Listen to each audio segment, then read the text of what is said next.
Cette vidéo va vous montrer comment étudier graphiquement la convexité d'une fonction sur un intervalle. On pourra d'abord repérer la convexité d'une fonction en observant la position des séquentes par rapport à la courbe.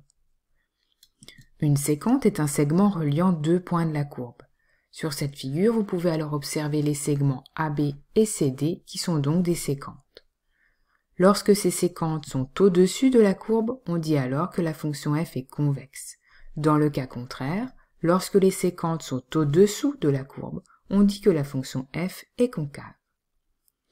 La position des séquentes par rapport à la courbe implique donc que lorsque la fonction f est convexe, l'allure de la courbe est alors plus creusée, et lorsque la fonction f est concave, l'allure de la courbe est alors plus bombée. Lorsque la fonction f est dérivable, on pourra aussi s'intéresser à la position des tangentes par rapport à la courbe. En effet, lorsque la fonction f est convexe, c'est-à-dire avec une courbe plus creusée, on peut alors observer que la courbe se situe au-dessus de ses tangentes. Alors que lorsque la fonction f est concave, donc avec une courbe plus bombée, on peut alors observer que la courbe se situe au-dessous de ses tangentes. Voyons maintenant deux études graphiques de la convexité. La première chose à faire sera alors d'observer la forme de la courbe. La forme est alors plutôt creusée ou plutôt bombée.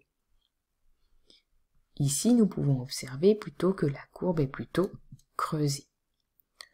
Ce qui peut nous aider à penser que la fonction f est plutôt convexe. On peut alors confirmer cette observation en considérant des séquentes ou des tangentes à la courbe.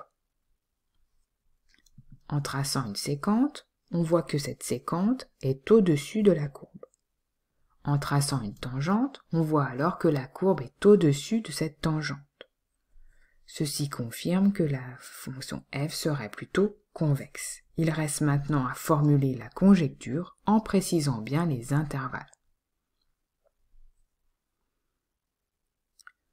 Voyons maintenant un deuxième exemple. On voit alors qu'une tangente a été tracée en A.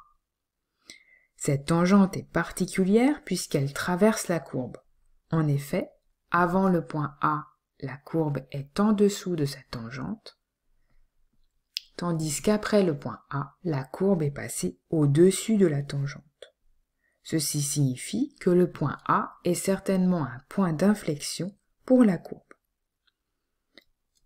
L'abscisse de ce point d'inflexion sera alors très importante pour la donnée des intervalles. Ici, l'abscisse est 2. On peut alors observer que sur l'intervalle moins l'infini 2, la courbe est située sous sa tangente. Donc la fonction f est concave. Alors que sur l'intervalle 2 plus l'infini, la courbe se situe au-dessus de sa tangente. Donc la fonction f est convexe. On pourra alors ajouter que f change de convexité en x égale 2 et donc admet un point d'inflexion d'abscisse 2. On pourra même préciser ses coordonnées en lisant les coordonnées du point A qui sont alors 2, 2.